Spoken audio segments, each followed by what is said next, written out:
अस्सलाम वालेकुम स्टूडेंट्स आज एक दफ़ा फिर second year ICS computer science के नेक्स्ट लेक्चर के लिए हाजिर हूँ। लेक्चर नंबर 5 हमने सेकेंड ईयर में चैप्टर नंबर 8 जो है यहाँ से अपने लेक्चर्स फर्स्ट 50% के स्टार्ट किए हुए हैं।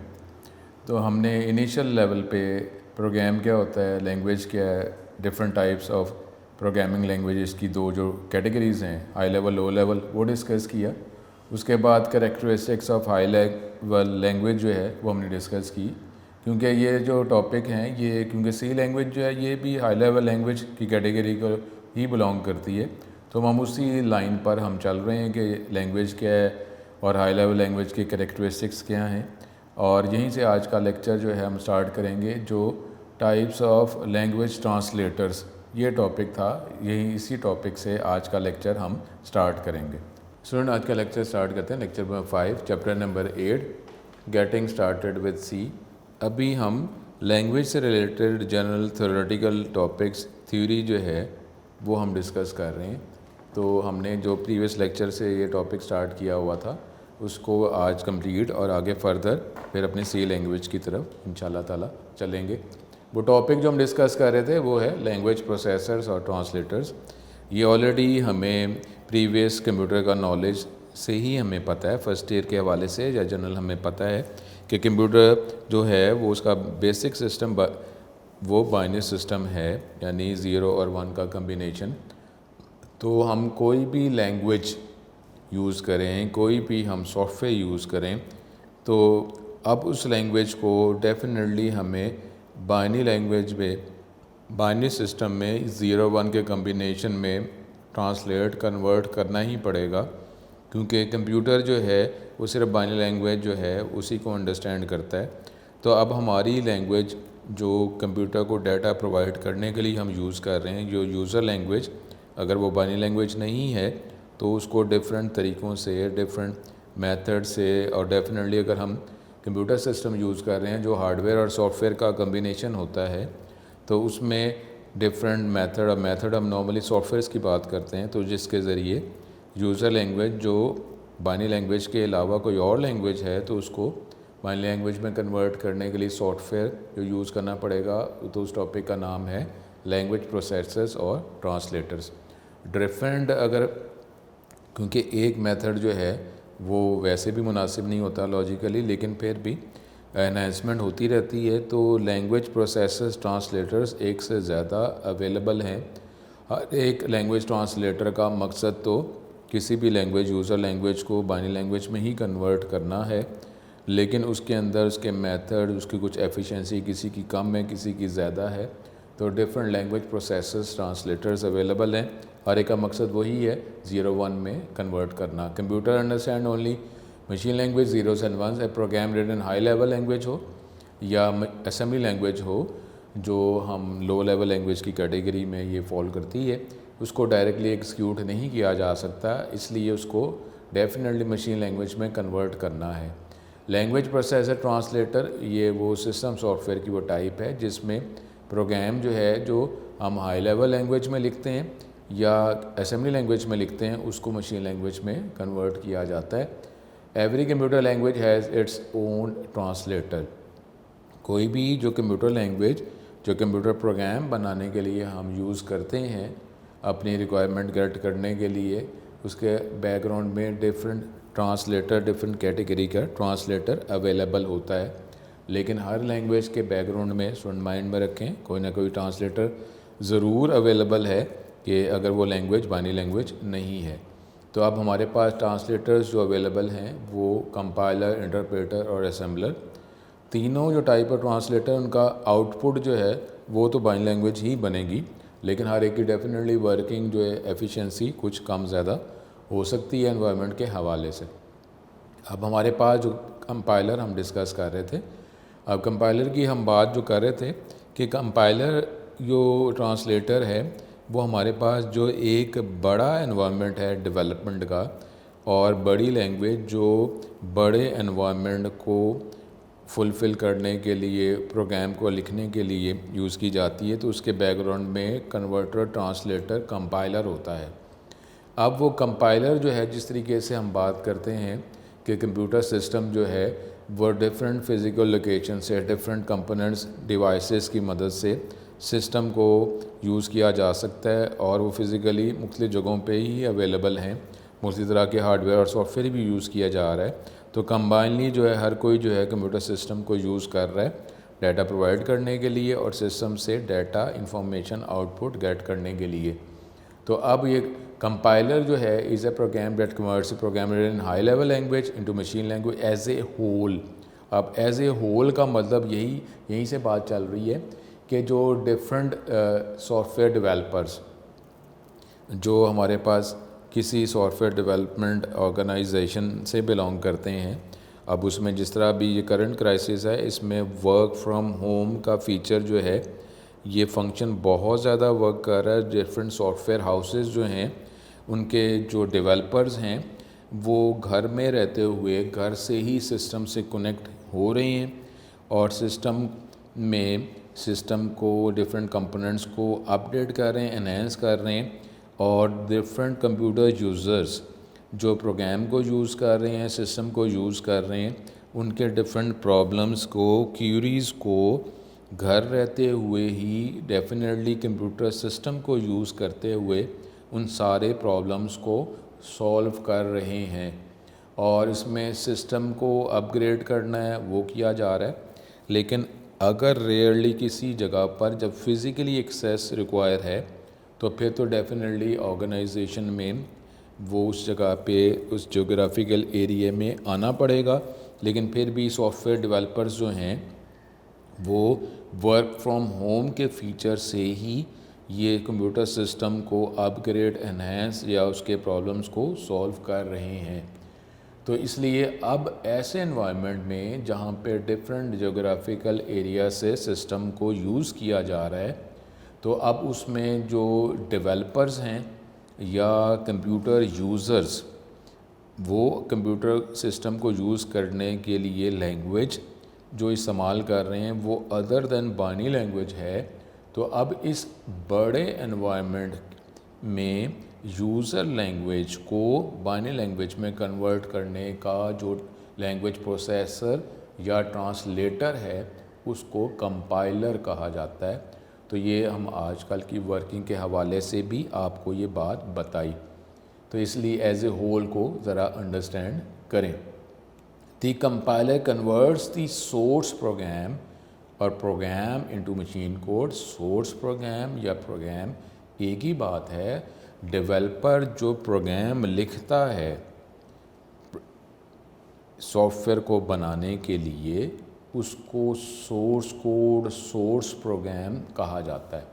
तो compiler source code, source programme को मशीन कोड, मशीन प्रोग्राम में, बाइनरी प्रोग्राम में, बाइनरी सिस्टम में कन्वर्ट करता है।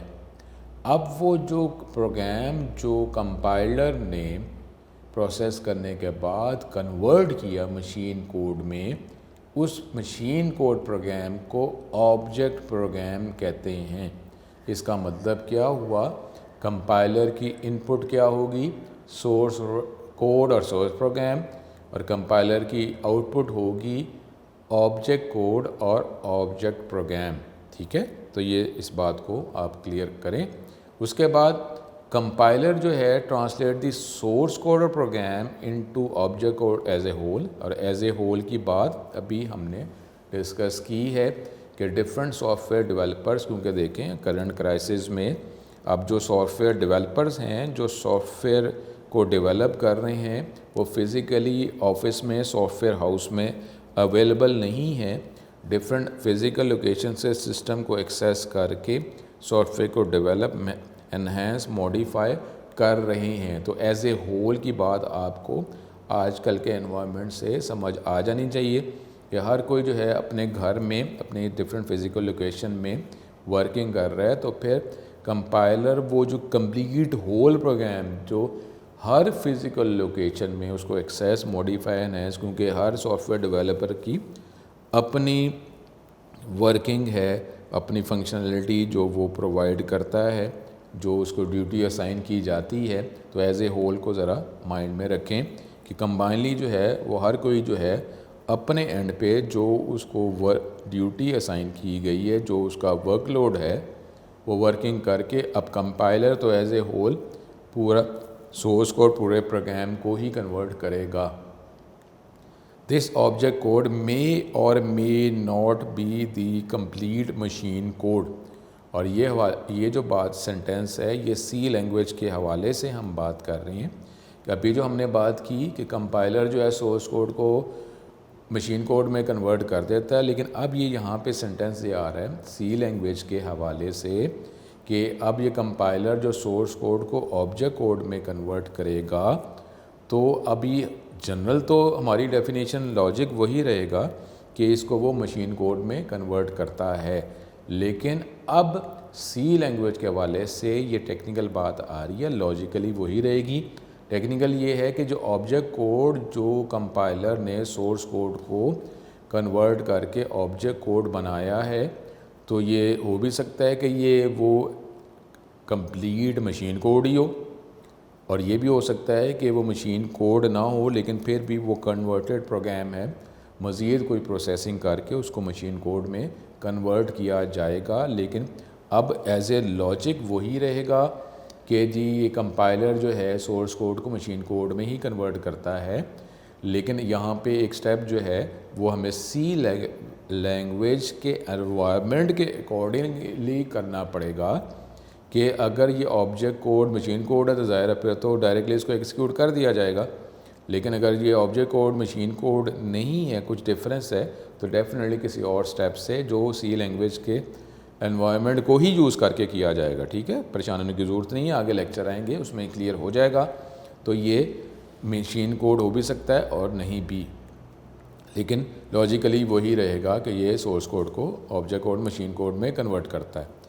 While translating it checks the syntax grammar of the source code. ये तो हम पहले ही पढ़ते आ रहे हैं, फर्स्ट ईयर के हवाले से भी हमें अवेलेबल है कि कोई भी लैंग्वेज जब होती है तो लैंग्वेज कम्बिनेशन है डिफरेंट करेक्टर्स का, सिंबल्स का, वर्ड्स का, सेंटेंस का, और फिर सेंटेंस की बात करेंगे तो ग्रामर का, रूल्स का, तो ये मिलकर सब लैंग्वेज बनती है।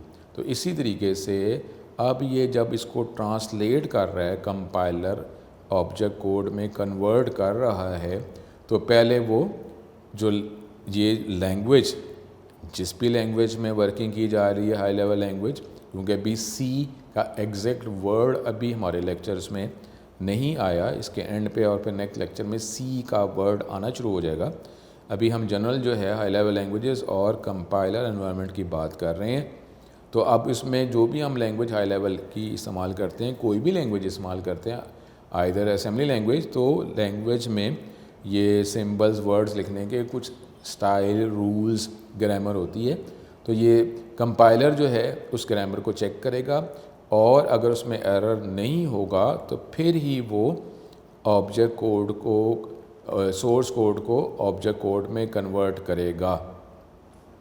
If any syntax error is found, अगर कोई grammar error, syntax error of writing word sentences, या यहाँ पे तो हम कमांड की, स्टेटमेंट की बात करेंगे, तो अगर मिलता है तो कंपाइलर आपको डिस्प्ले रिस्पॉन्स दे देगा एज ए सिंटेक्स एरर, आपको सिंटेक्स एरर शो हो जाएगा और सिंटेक्स एरर डिस्प्ले पे आपको दिखा दिया जाएगा। अब आपका सोर्स कोड ऑब्जेक्ट कोड में कन्वर्ट नहीं हुआ, तो एंड ऑल्सो कॉजेज़ ऑफ, और ऑल्सो जो कोई और कॉज है वो भी आपको एरर भी दिखा देगा और उसकी वजह भी आपको कोई स्टेटमेंट में अंडरस्टैंड करने के लिए बता देगा।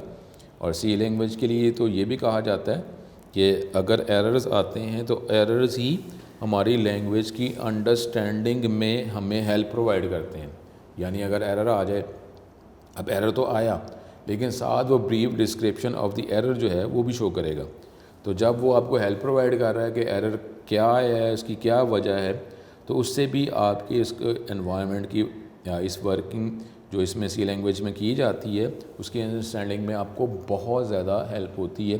कई दफ़ा कहा जाता है कि सी लैंग्वेज जो है ये डेफिनेटली थोड़ा सा इसको रिलैक्स करके कहा जाता है कि सी लैंग्वेज जो है एरर्स आने की वजह और उसको पढ़ने की वजह से और सॉल्व करने की वजह से ही सी लैंग्वेज आती है। और ये ज़ाहिर है ये क्या है, ये हमारा नॉलेज जो है जिसको एक एक्सपीरियंस कहते हैं, तो ये सी लैंग्वेज का एक्सपीरियंस बनता है। सोर्स कोड और program must be syntax error free. इसका जो सिंटेक्स जो है वो एरर फ्री होना चाहिए फॉर कंप्लीट कंपाइलेशन प्रोसेस। कोई सिंटेक्स एरर नहीं होगा तो फिर इसको कन्वर्ट किया जाएगा। और जो सी और सी प्लस प्लस कंपाइलर जो हैं वो इसी कंपाइलर की एग्जांपल है। कि इसका मतलब क्या हुआ कि सी, और हमारे सिलेबस में तो सी लैंग्वेज शामिल है, सी प्लस प्लस नहीं है, वो हम देखेंगे क्या है ये। तो ये सी जो है इसके बैकग्राउंड में जो एनवायरनमेंट है सोर्स कोड को मशीन कोड में ऑब्जेक्ट कोड में कन्वर्ट करने का, तो वो एनवायरनमेंट जो है वो कंपाइलर बेस्ड एनवायरनमेंट है। अब एडवांटेजेस क्या हैं? Source code is not included therefore compile code is more secure than interpreted code. इसका मतलब है कि नॉर्मली जो एग्जीक्यूट करने में जो पार्ट प्ले करता है वो हमारा ये ऑब्जेक्ट कोड होता है। अब ये जिसको आप कंपाइल्ड कोड कह रहे हैं, इसका मतलब है कि जो सिक्योरिटी पर्पस से अब वो जो प्रोग्राम लिखा गया है वो एक, इसका मतलब क्या हुआ कि एक किस्म का वो हाइड हो गया।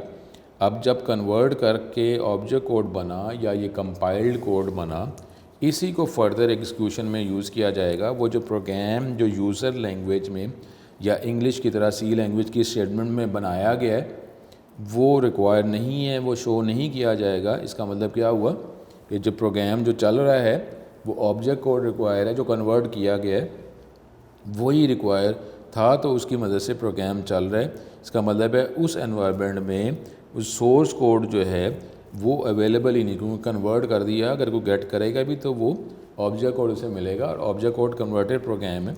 जब तक हमें उसको मेथड नहीं पता होगा तो हम अंडरस्टैंड ही नहीं कर पाएंगे, हमें समझ ही नहीं आएगी कि असल स्टेटमेंट क्या थी। तो ये इसका डेफिनेटली एडवांटेज है।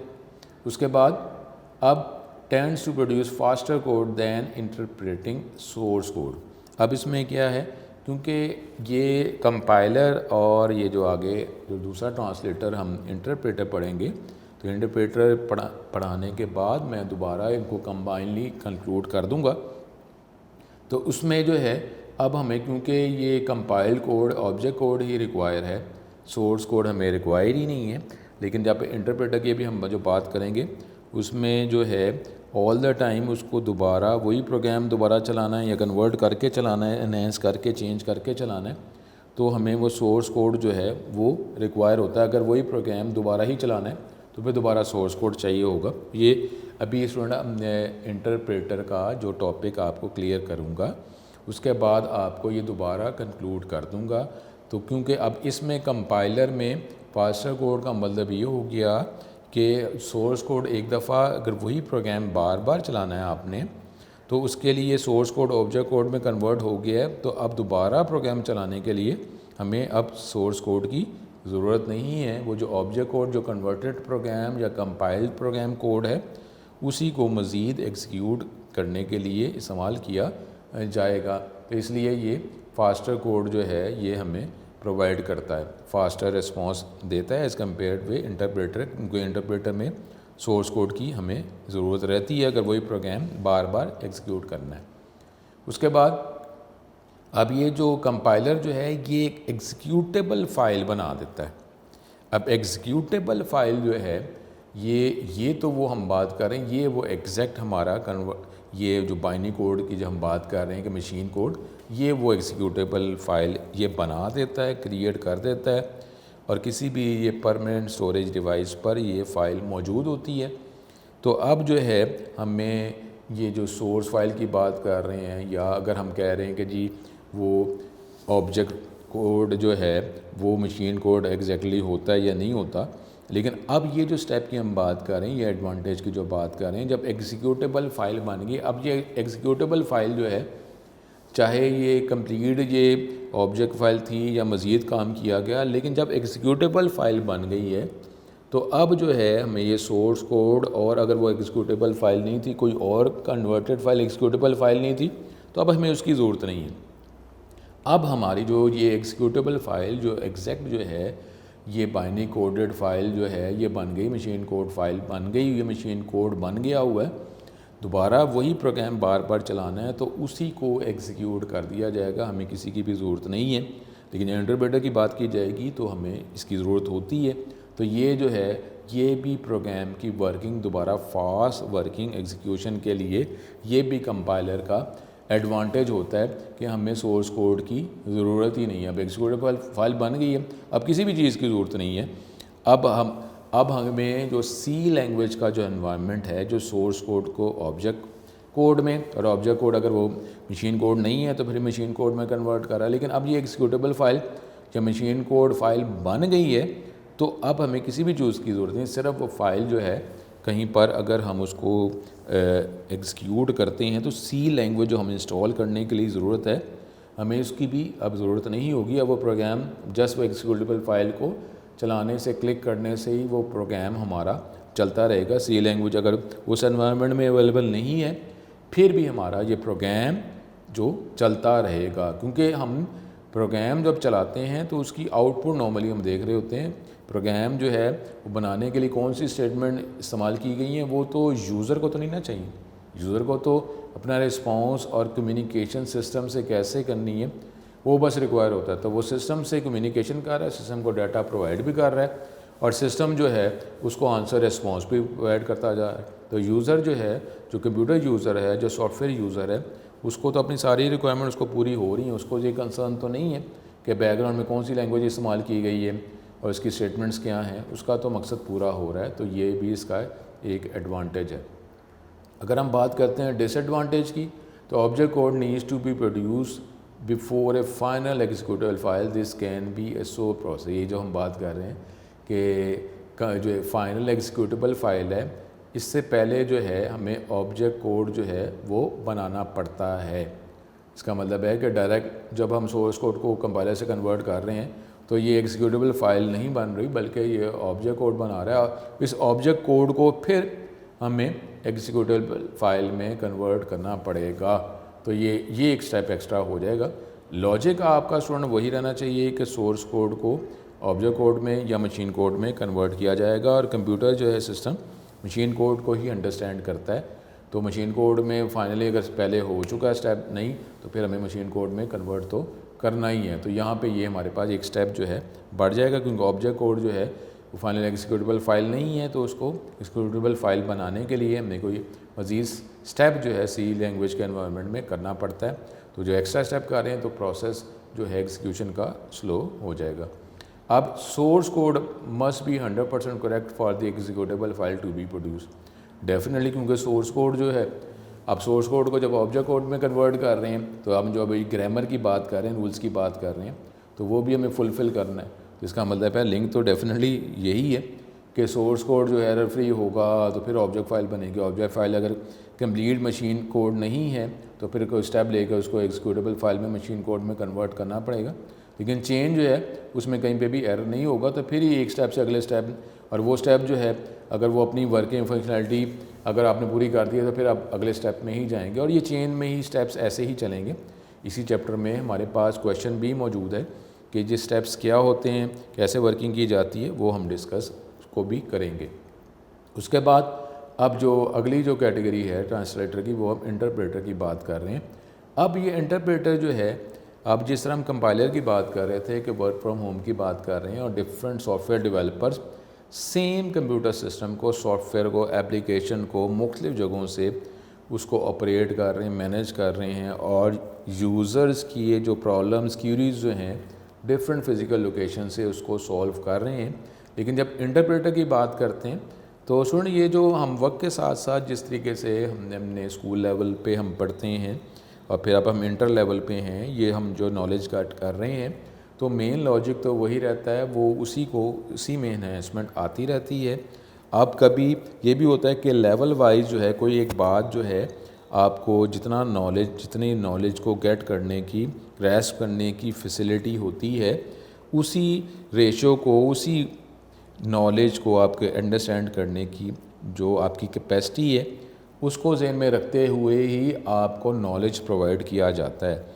कई दफ़ा तो लॉजिक वही नॉर्मली तो लॉजिक वही रहता है, उसी में आपको मज़ीद बातें ऐड कर दी जाती हैं, लेकिन कई दफ़ा ये भी होता है कि मेन लॉजिक वही, लेकिन उसमें कुछ स्लाइड सी चेंज होती है, वो आपको अगली डिग्री में अगले फिर जो लेवल में आपको प्रोवाइड कर दी जाती है। क्योंकि अगर कंप्लीट जिस तरीके से ना अभी हम बात कर रहे हैं कि कंप्यूटर जो है मशीन कोड बाइनरी लैंग्वेज को अंडरस्टैंड करता है, इसका मतलब क्या होगा जी कंप्यूटर सिस्टम की वर्किंग के लिए हर एक को मशीन कोड जो 01 की लैंग्वेज है वो पढ़नी पड़े। तो अब तो या तो उस लेवल का आपके पास नॉलेज हो, तो फिर अगर बाइनरी लैंग्वेज उस एनवायरनमेंट की बातें की जाएंगी फिर तो आप अंडरस्टैंड कर लेंगे।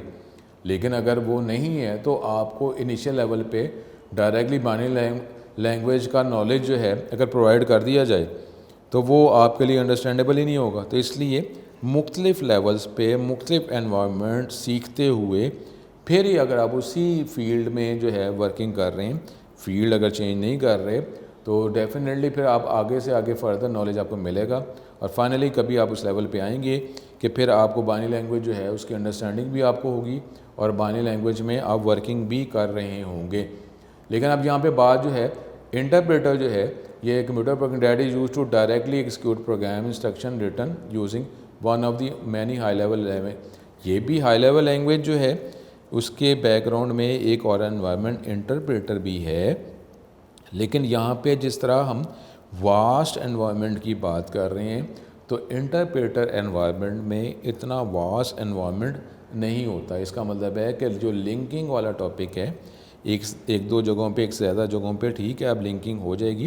लेकिन अगर आप कहें जिस तरीके से हम बात कर रहे हैं कि अगर आप पूरी दुनिया को आप उसे कनेक्ट कर रहे हैं, पूरी दुनिया से सॉफ्टवेयर सिस्टम जो है एप्लीकेशन को मेंटेन अपडेट भी किया जा रहा है, यूज़र जो कंप्यूटर यूज़र्स हैं उनके प्रॉब्लम को सॉल्व भी किया जा रहा है, तो फिर ये एनवायरनमेंट जो है कंपाइलर बेस्ड एनवायरनमेंट जो है ऐसी लैंग्वेज जिसके बैकग्राउंड में कंपाइलर यूज़ किया जाता है वहाँ पे आप उस एनवायरनमेंट में ये वर्किंग कर सकते हैं। इंटरप्रेटर जो है नॉर्मली जो है इसका ताल्लुक इतने वास्ट एनवायरनमेंट से नहीं होता, ठीक है। तो ये बात रखें। Interpreter converts the high level language program into an intermediate language that it then executes line by line और स्टेटमेंट बाय स्टेटमेंट। अब ये जो है अभी हमने बात की है कि इसमें इतनी ज़्यादा लिंकिंग इन्वॉल्व नहीं है, क्योंकि अगर डिफरेंट सॉफ्टवेयर डेवलपर्स की बात करते हैं हर सॉफ्टवेयर डेवलपर का डिफरेंट वर्कलोड है, उस वर्कलोड के हवाले से वो अपने मेन कंप्यूटर सिस्टम को एप्लीकेशन को अपग्रेड मेंटेन कर रहा होता है। लेकिन अब ये जो इंटरप्रेटर एनवायरनमेंट बेस्ड एनवायरनमेंट है इसमें इतनी ज़्यादा लिंकिंग इन्वॉल्व नहीं है। तो अगर कोई एक कोड में कोई एरर आता है तो हमें मज़ीद जो कंप्लीट कंप्यूटर सिस्टम सॉफ्टवेयर के जो डिफरेंट भी कोड्स जो डिफरेंट सॉफ्टवेयर डेवलपर्स जो है मेंटेन कर रहे हैं उसको देखने की ज़रूरत नहीं है, उसको पिक करने की ज़रूरत नहीं है, क्योंकि उसके लिंकिंग इतनी ज़्यादा इस एनवायरनमेंट में नहीं है। तो इसलिए जो भी लाइन है उसको फर्दर एग्जीक्यूट कर दिया जाता है। अगर एरर आता है तो एरर वो एडवांस उसी टाइम आपको शो कर दिया जाता है, क्योंकि लिंकिंग नहीं है। तो ये नहीं कि जो इस लाइन पे एरर आ रहा है तो अगर किसी और एनवायरनमेंट के प्रोग्राम को जो भी सिस्टम को अपग्रेड कर रहा है अगर उसकी अंडरस्टैंडिंग हो तो हमारा ये एरर सॉल्व हो जाएगा, तो ऐसा नॉर्मली नहीं होता है। तो इसलिए ये लाइन बाय लाइन एग्जीक्यूशन कर देता है, एरर आएगा तो वो भी आपको शो कर देगा। किसी और प्रोग्राम किसी और सॉफ्टवेयर डेवलपर की लाइन से इस लाइन में जो एरर आया है उसको सॉल्व करने में हेल्प नहीं होगी। तो इसलिए ये line by line he execution करता रहता है। जो हम कंपाइलर की बात की थी वहाँ पे एज ए होल का वर्ड था, तो यहाँ पे लाइन बाय लाइन जो है ये अभी हो जाए तो फिर मैं आपको दोबारा कंक्लूड कर देता हूँ। तो अब उसमें GW बेसिक जो है जो बेसिक लैंग्वेज जो अब कंप्यूटर के स्टूडेंट जो स्टूडेंट मैट्रिक में कंप्यूटर का सब्जेक्ट पढ़ के आए हैं तो उसमें ये GW बेसिक उन्होंने एज ए लैंग्वेज जो यूज़ की थी। तो उसके बैकग्राउंड में जो कन्वर्टेड प्रोग्राम था वो इंटरप्रेटर प्रोग्राम इंटरप्रेटर एनवायरनमेंट था। अब एडवांटेजेस क्या है जी, ईज़ी टू डिबग। अब ईज़ी टू डिबग भी यही बात आ गई, क्योंकि आप जो है जो किसी लाइन पे अगर एरर है तो वहीं पे वो आपकी वर्किंग है, उसी को आपने सॉल्व करना है। आपकी लाइन का किसी और जो सोर्स कोड जो है उसके साथ किसी और सॉफ्टवेयर डेवलपर के कोड के साथ ताल्लुक़ नहीं है। तो इसलिए हम वो प्रोग्राम ज़्यादा लेंथी भी नहीं है, लिंकिंग भी नहीं ज़्यादा। तो इसलिए अगर एरर कोई है तो उसको डिटेक्ट करना और उसको सॉल्व करना ये हमें निस्बतन आसान है as compared with compiler based environment. उसके बाद easier to create multi-platform code as each different platform would have an interpreter to run the same code। अब यहाँ पे जो हम बात कर रहे थे हाई लेवल की और लो लेवल की, और ये हम बात कर रहे थे कि हमें हाई लेवल में तो होता ही ये है कि आर्किटेक्चर जो है कंप्यूटर आर्किटेक्चर की डीप अंडरस्टैंडिंग हमें रिक्वायर्ड नहीं होती। तो अब इसमें इंटरप्रेटर में भी यही फ़ायदा है कि जो different platform different hardware architecture को अगर आप यूज़ कर रहे हैं तो आपका जो प्रोग्राम जो है किसी और तरह के हार्डवेयर आर्किटेक्चर को अगर आपका कंप्यूटर सिस्टम अगर फॉलो कर रहा है तो उसमें भी आपका ये प्रोग्राम जो है सेम प्रोग्राम जो है वो एग्जीक्यूट हो जाएगा। ठीक है, तो ये अब useful for testing basic program logic. तो अगर जो हमारी बेसिक वर्किंग है हम डेफिनेटली एनहेंस कॉम्प्लिकेटेड जो है जिसमें मैथमेटिकल ज़्यादा फंक्शन इन्वॉल्व नहीं है, complex programming calculation hardware programming नहीं है, तो इसलिए इसके लिए फिर ये इंटरप्रेटर बेस्ड एनवायरनमेंट जो है ये हमारे लिए ज़्यादा हेल्पफुल होता है। अगर टेस्ट करना है प्रोग्राम का लॉजिक को और बेसिक हमारा लॉजिक है जिसको इम्प्लीमेंट करना चाह रहे हैं तो उसके लिए बेटर है कि इंटरप्रेटर बेस्ड एनवायरनमेंट यूज़ कर लिया जाए, ऐसी लैंग्वेज जिसके बैकग्राउंड में इंटरप्रेटर कन्वर्जन के लिए इस्तेमाल किया जा रहा है तो वो ज़्यादा यूज़फुल है। अब disadvantage source code is required, ये जो हम बात जब कंपाइलर की कर रहे थे तो अब यहाँ पे source code is required for the program to be executed and this source code can be read making it insecure. अब सोर्स कोड जो है जब भी प्रोग्राम को एग्जीक्यूट करना है, इंटरप्रेटर बेस्ड एनवायरनमेंट की बात कर रहे हैं, तो हमें सोर्स कोड हमेशा चाहिए। अगर वही program a number of times आपको same program a number of time execute करना है तो उसमें वो जो कन्वर्टेड प्रोग्राम है एग्जीक्यूटेबल कोड जो है जो कंपाइलर बेस्ड एनवायरनमेंट बना देता है, इसमें ऐसा नहीं होता है। एग्जीक्यूट तो वो एग्जीक्यूटेबल कोड बाइनरी कोड को ही करता है, लेकिन वो जो executable file executable code binary code जो है वो ख़त्म हो जाता है।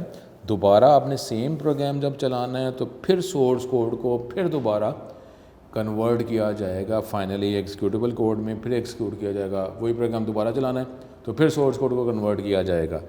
हालांकि प्रोग्राम सेम ही है, आप सेम प्रोग्राम को ही बार बार चलाना चाह रहे हैं, लेकिन ये एनवायरनमेंट ऐसा है कि ऑल द टाइम आपको सोर्स कोड उस एनवायरनमेंट में चाहिए ही है, इसलिए ज़ाहिर है कि ये सोर्स कोड फिर इनसिक्योर हो जाता है। अब एक जगह सोर्स कोड अवेलेबल है और वो रिक्वायर है कन्वर्ट करने के लिए, एक जगह सोर्स कोड अवेलेबल ही नहीं है, तो डेफिनेटली सोर्स कोड जो है, पर सोर्स कोड में जो है वही तो लिखा हुआ है कि लाइंस क्या आती हैं, स्टेटमेंट क्या आती है, लॉजिक क्या इस्तेमाल किया गया, तो ये इसलिए ये इनसिक्योर सोर्स कोड होता है क्योंकि हमें रिक्वायर उसके बगैर तो हमें ये प्रोग्राम कन्वर्ट ही नहीं हुआ। सोर्स कोड हर दफ़ा प्रोग्राम को एक्सिक्यूट करने के लिए रिक्वायर ही होता है, तो ये इसका disadvantage.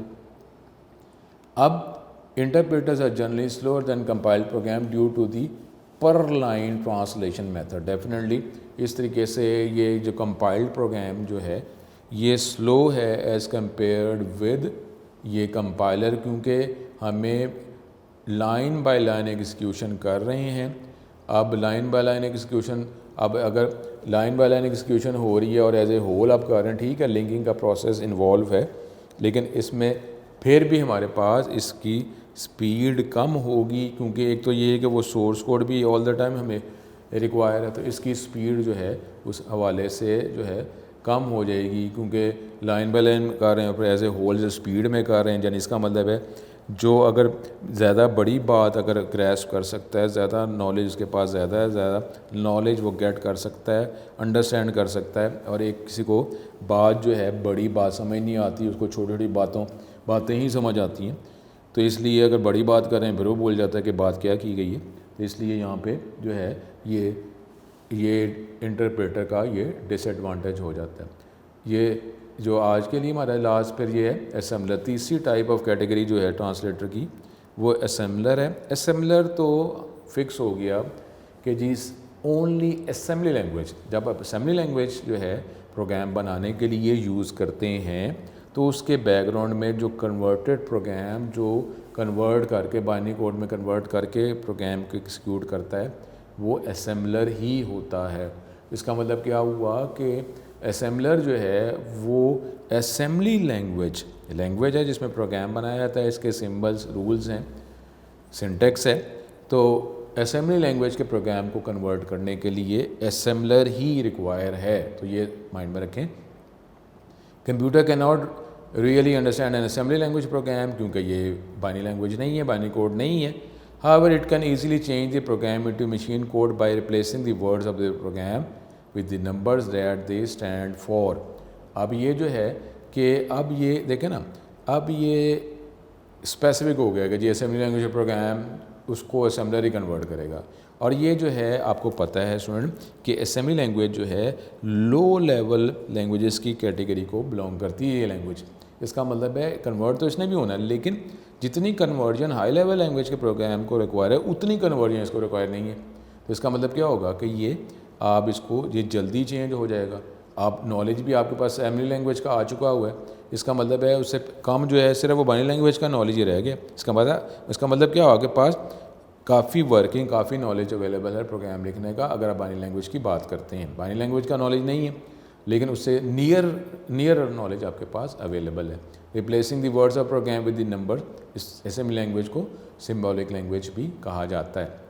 N assembler is a translating program that translate the program written in assembly language into machine language. It takes the basic commands, इसका करेक्टर सेट जो है डेफिनेटली कम है और उसी से सारी वर्किंग होती है। And operation from assembly code and converted them into binary code that can be recognized by specific type of processor। इसका मतलब है ये आर्किटेक्चर स्पेसिफिक है, जिस आर्किटेक्चर में आपने असेंबली लैंग्वेज का प्रोग्राम बनाया है उस तरह के आर्किटेक्चर हार्डवेयर सॉफ्टवेयर जो अगर होगा, एनवायरनमेंट होगा, ऑपरेटिंग सिस्टम होगा, हार्डवेयर होगा, तो वहीं पे असेंबली लैंग्वेज का प्रोग्राम आप एग्जीक्यूट कर सकते हैं। और मे बी आप किसी और एनवायरनमेंट में जाएंगे तो एग्जीक्यूट ही नहीं कर सकते, और कभी कन्वर्ट हो सकता है, कभी कन्वर्ट ही नहीं हो सकता। Assembly language consists of mnemonics for symbolic, mnemonic को symbolic language भी कहते हैं, for machine OP codes, operation codes। So assemblers perform a one-to-one translation from mnemonics to a direct instruction।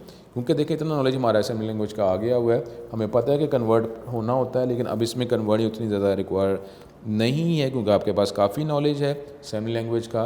तो नॉर्मली असेंबली लैंग्वेज की एक line जो है, normally जब उसको कन्वर्ट किया जाता है बाइनरी लैंग्वेज में, तो नॉर्मली वो भी एक लाइन ही बनती है। इसका मतलब है हाई लेवल लैंग्वेज करेंगे तो एक लाइन लिखेंगे तो उसको असेंबली, जब बाइनरी लैंग्वेज में कन्वर्ट किया जाएगा तो काफ़ी नंबर ऑफ़ लाइन्स बनेगी। अब एडवांटेजेस क्या है असेंबलर के? Very fast definitely in translating assembly language to machine code as one-to-one relationship, क्योंकि हमारे पास कन्वर्ट तो होना है लेकिन अब इतनी कन्वर्जन नहीं होगी जितनी हम हाई लेवल लैंग्वेज की बात करते हैं। Assembly code is often very efficient fast because it is a low level language.